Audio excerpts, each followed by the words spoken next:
राज ठाकरे कधी उमेदवार उभे करत नव्हते, तेच राज ठाकरे माझी माझी माझी आहे, तेच राज ठाकरे आज मराठा वाड्याचं अभियान त्यांनी पूर्ण केले व एबीपी माझावर एक मुलाखत झाली, त्यात म्हणत होते की जे राजकारणी मराठवाड्यात जात नव्हते, लोक त्यांना हाकलून द्यायचे, तेच राज ठाकरे आज मराठा समाजाच्या समोर गेले व त्यांचं मराठवाड्याचं अभियान यशस्वी झालेलं आहे व त्यांनी उमेदवार सुद्धा जाहीर केले. म्हणजे मराठ्यांमध्ये नाही, असं यशस्वी काही झालेलं नाहीये.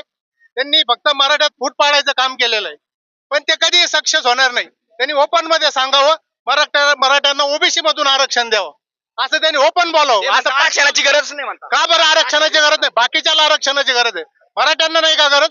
आज मराठ्याचे लेकर आज कोणत्या परिस्थितीमध्ये तिथे तरी आत्महत्या महाराष्ट्रात घडलेल्या आहेत. आणि आज जर आपण मराठा शहाणा नाही झाला तर येणाऱ्या काळात कधीच मराठ्याच्या मुलांना त्याचा न्याय मिळणार नाही.